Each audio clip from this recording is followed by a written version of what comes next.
हमारे मन में गंदे विचार क्यों आते हैं? हम नहीं चाहते पर फिर भी हमारे मन में गंदे विचार आते रहते हैं। लेकिन क्यों? मन ही हमारा सबसे बड़ा दोस्त और मन ही हमारा सबसे बड़ा शत्रु है। जब हम अपने मन के हिसाब से चलते हैं तो मन हमें भटका देता है, और जब हम मन को संतुलित कर लेते हैं तो हम अपनी जिंदगी में सब कुछ पा लेते हैं। हम अपने मन में आने वाले गंदे विचारों को रोकने की कोशिश करते हैं, पर जितना हम रोकते हैं उतने ये विचार हमारे अंदर प्रवेश करते जाते हैं। आप जिस चीज से जितना दूर भागोगे उतनी ही वह चीज आपके पास आएगी। इसीलिए उस चीज से भागो मत, बल्कि उस पर संतुलन कायम रखो। एक बार एक युवक गौतम बुद्ध के पास आया और गौतम बुद्ध से बोला, हे बुद्ध, मेरे मन में इतने गंदे विचार क्यों आते हैं? मैं नहीं चाहता कि मेरे मन में गंदे विचार आएं, पर मेरे मन में हमेशा काम वासना के विचार चलते रहते हैं और मैं इनके बारे में सोच सोच कर बहुत परेशान हूं। मेरी ऊर्जा और समय ये सब सोचने में ही नष्ट हो जाते हैं, और ये सब विचारों की वजह से मैं कभी कभी शांत नहीं रह पाता और मैं हमेशा ही स्त्रियों को देखकर मोहित हो जाता हूं, अपने आप को रोक ही नहीं पाता। बुद्ध मुस्कुराए और उन्होंने उस युवक से पूछा, क्या तुम्हें पता है कि यह काम वासना होती क्या है? फिर लड़के ने उत्तर दिया और कहा, बुद्ध, मुझे तो नहीं पता कि काम वासना होती क्या है, परंतु हां, ये जो भी है बहुत बुरी चीज है। फिर बुद्ध ने उस युवक से कहा, सबसे पहले तो तुम्हें यह समझना है कि प्राकृतिक रूप से जो भी चीज हमारे अंदर है वह बुरी नहीं है। हमारे जीवन में उसकी कुछ न कुछ जरूरत होती है। वासना कोई बुरी बात नहीं है, यह हमारे मन की एक भावना है जो हमें किसी न किसी चीज की कमी का एहसास करवाती है, और फिर हम उस चीज को पाने के लिए उस चीज की ओर आकर्षित हो जाते हैं। जैसे अगर तुम्हारे पास धन की कमी है तो तुम में धन पाने की वासना उत्पन्न हो जाएगी। इसका मतलब यह नहीं कि वासना बुरी है, बल्कि यह तो हमारे मन के एक प्रकार की जरूरत का एहसास है, और जब यह जरूरत शारीरिक हो तो हम इसे काम वासना कह देते हैं। युवक ने गौतम बुद्ध को कहा, बुद्ध, मुझे काम वासना का मतलब तो समझ में आ गया, पर आप मुझे यह बताइए कि यह आती कहां से है और कैसे आती है? गौतम बुद्ध ने कहा, काम वासना कहीं से आती नहीं है, यह तो हमारे अंदर ही होती है, और इसका होना तो जरूरी भी है, तभी तो मानव जाति का विस्तार होगा। युवक ने कहा, जब यह हमारे अंदर ही है और जरूरी भी है तो फिर लोग इसे गलत क्यों बताते हैं? बुद्ध ने कहा, यही समस्या है। लोगों ने काम वासना को गलत तरीके से सोच लिया है, इसे छिपाने की और दबाने की कोशिश करते हैं। काम वासना गलत नहीं है, बल्कि काम वासना का गलत तरीके से प्रयोग करना गलत बात है। लोग जिसे पसंद करते हैं उसी के लिए जीने लग जाते हैं और उसके बारे में हमेशा सोचते रहते हैं, पर यह सब गलत है। बुद्ध ने युवक से कहा, क्या तुम्हें पता है कि जानवरों में भी काम वासना होती है? युवक ने उत्तर दिया, हां बुद्ध, जानवरों में भी काम वासना होती है, क्योंकि जानवर भी तो आखिर अपनी पीढ़ी को आगे बढ़ाएंगे। बुद्ध ने कहा, तो फिर हम जानवरों की काम वासना को क्यों गलत नहीं कहते? युवक ने कहा, मुझे नहीं पता महात्मा, आप ही मुझे बताइए। गौतम बुद्ध ने कहा, जानवर अपनी काम वासना का प्रयोग आनंद प्राप्ति के लिए नहीं करते, वह तो सिर्फ संतान उत्पन्न करने के लिए काम वासना का उपयोग करते हैं। जानवरों को प्रकृति ने इतनी समझ नहीं दी कि वह काम वासना को अपने सुख का आधार बना सके, जबकि मनुष्य अपनी समझ के बलबूते पर प्रकृति में पाई जाने वाली प्रत्येक वस्तु को अपने सुख के लिए अपने प्रयोग करता है। हम इंसानों ने ही काम वासना को अपने सुख का साधन बना लिया है, जबकि प्रकृति ने तो हमें अपने वंश को आगे बढ़ाने के लिए दिया था, लेकिन इंसानों ने इसे अपने जीवन का परम लक्ष्य बना रखा है, और इस तरह से काम वासना का बेलगाम हो जाना गलत है। युवक ने बुद्ध से पूछा, महात्मा जी, ये काम वासना हम पर हावी क्यों होती है? क्यों यह बेलगाम हो जाती है? तब गौतम बुद्ध ने कहा, सुनो, अब जो मैं तुम्हें बताऊंगा उसे तुम ध्यानपूर्वक सुनना। काम वासना का सारा खेल तुम्हें समझ आ जाएगा, तुम्हें तुम्हारे सारे सवालों का जवाब मिल जाएगा, बस तुम्हें ध्यान से सुनकर समझना है। फिर गौतम बुद्ध युवक को बताना शुरू करते हैं। एक बार की बात है, एक आश्रम में गुरु और उनके शिष्य रहते थे। शिष्य रोजाना आश्रम के बाहर स्थित गांव में दीक्षा लेने के लिए जाते थे। शिष्य जो गांव में भिक्षा लेने जाता था, उस रास्ते में एक नदी पड़ती थी जिससे वह रोज भिक्षा लेने जाता था। एक दिन उसने देखा कि एक लड़का पेड़ के पीछे छिपा है। उसने लड़के के पास जाकर पूछा, भाई, तुम इस पेड़ के पीछे छिपकर क्या देख रहे हो? लड़के ने कहा, अरे तुझे नहीं दिख रहा क्या कि मैं क्या देख रहा हूं? तब शिष्य ने नदी की तरफ देखा तो वहां पर कुछ लड़कियां पानी भर रही थी। लड़कियां 15 साल की होंगी। तब शिष्य ने लड़के से कहा, अरे भाई, वहां पर तो लड़कियां पानी भर रही हैं, इसमें छिपकर देखने वाली क्या बात है? तब वो लड़का शिष्य की तरफ देखकर उससे कहता है, अरे पागल, तुम्हें दिखाई नहीं दे रहा क्या कि मैं क्या कर रहा हूं? वह परियां कैसे नदी से पानी निकाल रही है। जरा उनकी अदाओं को देखो, उनके कोमल शरीर को देखो, उनकी पतली कमर मटके को उठाते समय कैसे बल खाती है, और उनके बाल उनकी कमर पर कैसे लहरा रहे हैं, मानो सुंदरता बिखरी पड़ी हो। शिष्य फिर नदी की तरफ देखता है और इस बार वह देखता ही चला गया। अभी तक तो उसे कुछ भी नजर नहीं आ रहा था और वह बिल्कुल निर्भय था। उसे किसी बात का कोई डर नहीं था, लेकिन अब वह छुपने लगा और उन लड़कियों को देखने लगा जैसे उसने कोई अपराध कर दिया हो। और जब वो छुपकर उन लड़कियों को देख रहा था तभी वो अंदर से कांप गया और उसने कहा कि यह मैं क्या कर रहा हूं?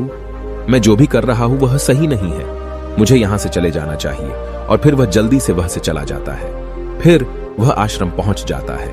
आश्रम जाकर वह अपने कार्यों में लग गया, लेकिन जो अभी वह देख कर आया था वही उसकी आंखों के सामने बार बार आ रहा था।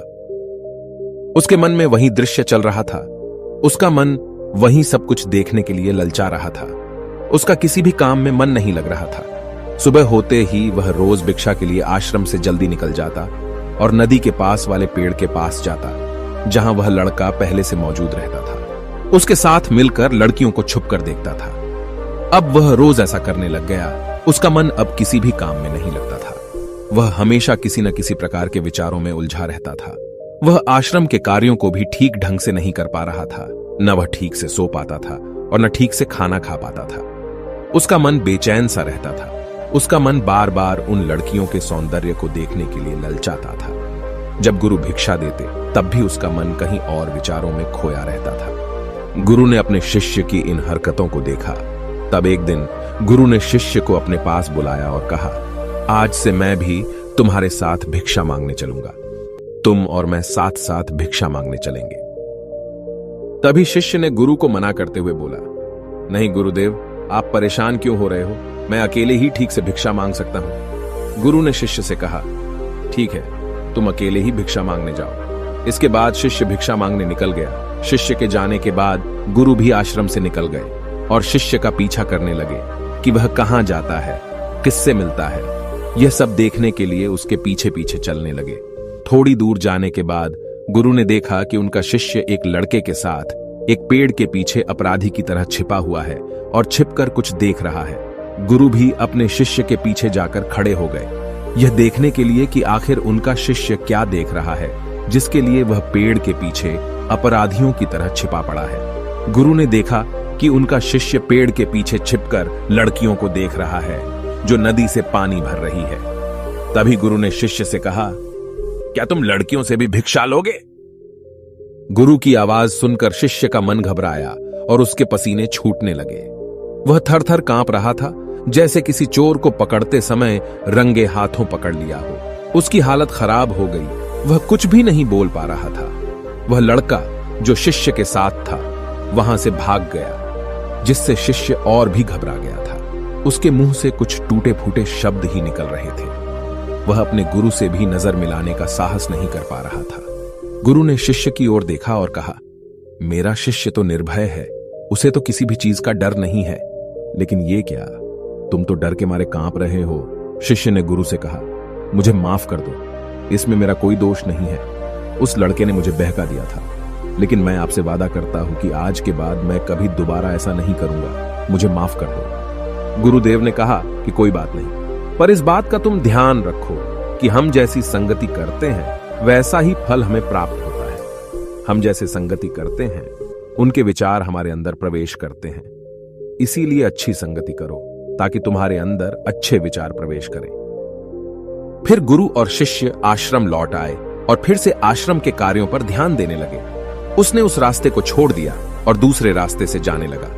वह अपने काम को ध्यान से करता था, लेकिन धीरे धीरे उसके अंदर क्रोध उत्पन्न हो गया और फिर वह दूसरे शिष्यों पर क्रोध करने लगा और बेचैन हो गया। अब वह सही समय पर भोजन भी नहीं करता था। वह भोजन भी बहुत कम खाता था। एक रात गुरु शिष्य के पास आए और उससे बोले कि तुमने मुझसे वादा किया था कि तुम अपना मन नियंत्रण में रखोगे। अब तक तुमने कितनी बार अपना वादा तोड़ दिया। यह सुनकर शिष्य अपने गुरु के चरणों में गिर गया और रोने लगा। रोते रोते ही उसने गुरु से कहा कि गुरुदेव, मैं कई बार अपना वादा तोड़ चुका हूं, फिर वादा कर लेता हूं, लेकिन हर बार मैं वादा तोड़ देता हूं। मेरा मन मेरे नियंत्रण में है ही नहीं। मैं बहुत कोशिश करता हूं कि मैं अपने मन से सारे बुरे विचारों को निकाल दूं, लेकिन मैं चाहकर भी ऐसा नहीं कर पा रहा हूं। फिर गुरु ने शिष्य को कहा, चलो मेरे साथ। गुरु शिष्य को आश्रम के बगीचे में लेकर गए और शिष्य से कहा, देखो यहां पर कुछ नालियां बनी हुई है जिससे नदी का पानी इन पौधों तक आ रहा है, और यह पानी निरंतर भाव से बह रहा है। क्या तुम इस पानी के बहाव को रोक सकते हो? शिष्य ने कहा, हां गुरुदेव, मैं इस बहाव को रोक सकता हूं। फिर शिष्य ने मिट्टी उठाकर उस नाली के छोर पर डाल दी। वह पानी थोड़ी देर के लिए रुक गया और फिर थोड़ी देर बाद उस रेत के ऊपर से पानी आया। गुरु ने शिष्य से कहा, अरे ये क्या, ये पानी तो रुका ही नहीं। फिर से उसने कुछ कंकर पत्थर उठाकर उसे नाली में डाल दी और फिर थोड़ी देर के लिए पानी रुक गया, लेकिन फिर थोड़ी देर बाद ही उन कंकर पत्थरों के ऊपर से पानी निकल आया। गुरु ने कहा, शिष्य यह क्या हुआ? पानी तो फिर से आ गया। तुम तो बोल रहे थे कि तुम इसे रोक दोगे। क्या हम किसी चीज को पूरी तरह से रोक सकते हैं? तब शिष्य ने कहा, कोई बात नहीं गुरुदेव, मैं इस पानी को तो रोक कर आपको दिखाऊंगा। फिर उसने एक बड़ा सा पत्थर लेकर आया और उसे नाली पर डाल दिया। पानी रुक गया। तब शिष्य ने गुरु से कहा, देखा गुरुदेव, मैंने कहा था ना कि पानी को मैं रोक दूंगा। मैंने पानी को रोक दिखाया। आपकी बात मैंने पूरी कर दी। गुरु मुस्कुराए और बोले, अच्छा जरा ध्यान से देखो, पानी रुक गया है क्या? वो तो पीछे की नाली तोड़कर बाहर आ गया और अगल बगल से बह रहा है। और ध्यान से देखो, इस पत्थर के आगे भी आ गया और यह पानी अपना रास्ता बदलकर फिर से आगे की तरफ बह जाएगा। फिर थोड़ी देर बाद ऐसा ही हुआ। फिर गुरु ने शिष्य को समझाया, तुम्हारे साथ भी तो ऐसा ही चल रहा है। तुम बार बार प्रयास कर रहे हो, बड़े से बड़ा प्रयास कर रहे हो, पर हर बार तुम्हारा प्रयास टूट रहा है और यह हमेशा टूटता ही रहेगा। यह पत्थर तुम्हारा प्रयास है और यह पानी तुम्हारे विचार। तुम कितना भी बड़ा पत्थर रख लो, लेकिन पानी तो अपना रास्ता बना ही लेगा। यह देखकर शिष्य ने पूछा, हे गुरुदेव, क्या कोई तरीका नहीं है जिससे मैं गंदे विचारों से बाहर निकल सकूं? गुरु ने कहा, एक तरीका है।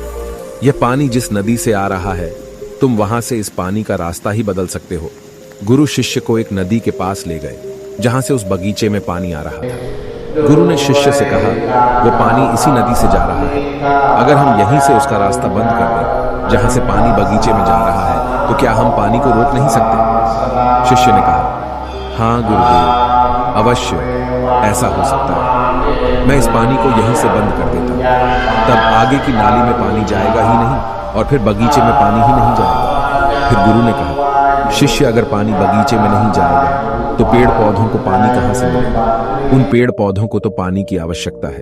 फिर शिष्य ने विचार किया और कहा, मेरे मन में तो यह बात आई ही नहीं, इस पानी का बगीचे में जाना जरूरी भी है। गुरु ने कहा, और उन पेड़ पौधों में कुछ ऐसे हैं जिनको रोज पानी की आवश्यकता है, वो तो मुरझाकर मर ही जाएंगे। पानी तो हमें खोलना ही होगा। शिष्य ने गुरु की बात सुनकर पानी का रास्ता खोल दिया। तब गुरु ने पूछा, अगर हम इस नदी के पूरे पानी को बगीचे की तरफ मोड़ दें तो क्या होगा?